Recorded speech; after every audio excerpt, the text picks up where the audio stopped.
The Hoka Clifton 10 is one of the most recommended walking shoes right now. And as it was time for me to get a new pair, so I bought them and I tested them out. Because recently, if I walked a lot, like over 10,000 steps, I started to get pain in my foot. So it was officially time to invest in a really good pair and find out the best recommended shoes for walking in 2026. So I researched, and after checking quite a few lists, 3 shoes kept showing up in almost most of the lists. Brooks Go 17, New Balance Fresh Foam X 1080 V14, oh my god, so many numbers.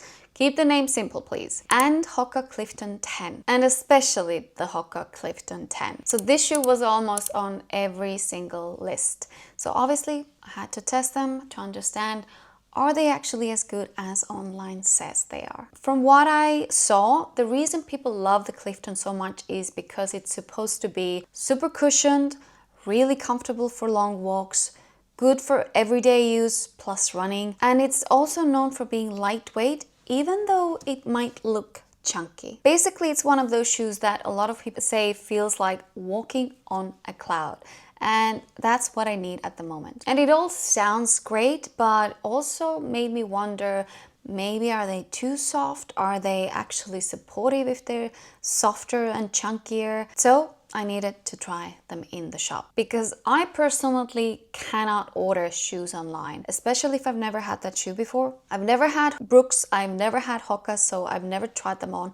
I have no idea what the sizing would be in those shoes. Because shoes can look amazing online, but they might not be as amazing when you try them on. So I went into the shop to actually try them out. First, I tried the Hokas, and my first thought was, wow, these do feel chunky. They felt very high at first, like I was really standing on a cloud.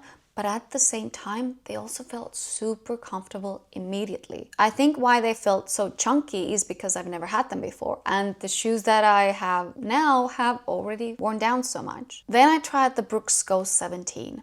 And honestly, they felt really, really good right from the start. They felt firm around the foot, they felt very supportive, they felt very comfortable. So I had no complaints at all. The problem was they didn't have my size. And they also didn't have the New Balance Fresh Foam model that I wanted to try. So I tried a different New Balance style just to get an idea of the feel. And it wasn't bad, but it also wasn't good for me, because it didn't feel as comfortable right away as the Brooks or the Hoka did. If the shop would have had my size in the Brooks Go 17, I probably would have chosen that one.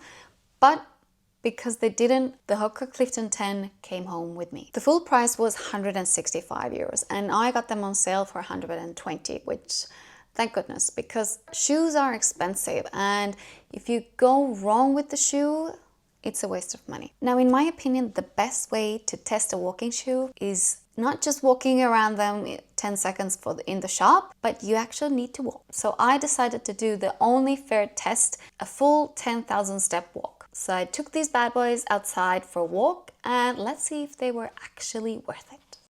Okay, first impression while walking. Wow, they do feel bouncy, and I'm like walking on a cloud. Like you can actually feel the softness under your feet.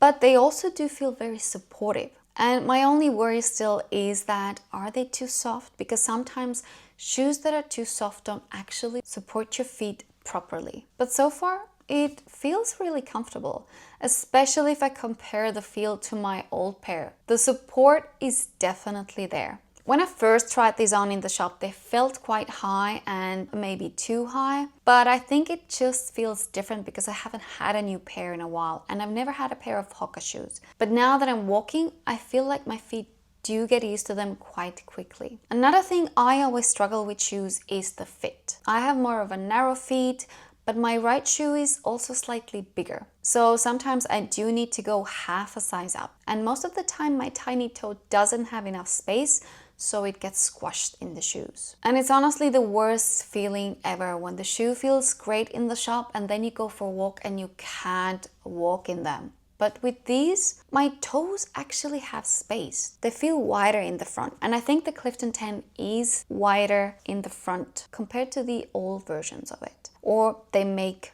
different narrow and wide. I'm not sure of that. And they also seem very breathable material, which is great. Also, another random thing that for me, it's important that the laces don't come untied while I'm walking, because I hate when you're walking and you suddenly have to stop and tie the shoe again. So far, the laces are staying tight, so that for me is already a win. And I can already feel that the laces are actually a very good material. They already feel different compared to some of the shoes that I have, and so it does feel like they don't come untied, even in the longer walks. I walk mostly on concrete, so I really notice if a shoe doesn't have a good cushioning.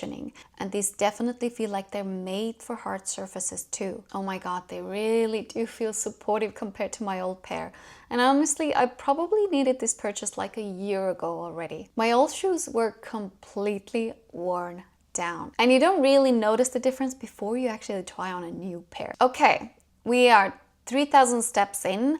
They are still feeling good. There's no pain, no pressure points. My small toe has enough space. My feet don't feel sweaty or cold. Perfect. And it already seems that my feet are settling in and getting used to the shoes. We are 5,000 steps in, and honestly, I'm surprised how comfortable they still feel. There's still no foot pain, no heel pain, and my feet don't feel tired, which is usually the point where I start to feel something hurts, or I feel like I don't want to walk that long anymore. So far so good. Okay, we are 10,000 steps in, and I am impressed. 10,000 steps later, and I have to say I am impressed. Usually my right foot starts to hurt like around 8,000 steps, but for now it hasn't. I'm sure my foot isn't magically fixed or anything, but they do feel so much more supported than previously. I think I had to do this a year ago already, but choosing walking shoes is hard. I've got nothing bad to say about these shoes, so I definitely recommend. And even though I was worried that they might look bulky or too soft with my first walk, they don't feel like that, so they are pretty good. I do understand why these are one of the most recommended walking shoes. I actually agree with the hype. And the thing is, I have very problematic feet. I have flat feet, narrow feet, sometimes pain, and one foot slightly bigger. So if a shoe works for me, that says a lot. Because buying shoes for me is stressful. You never truly know if the shoe is good until I've walked in them for quite some time. I wasted so much money for shoes that have not been comfortable to walk in.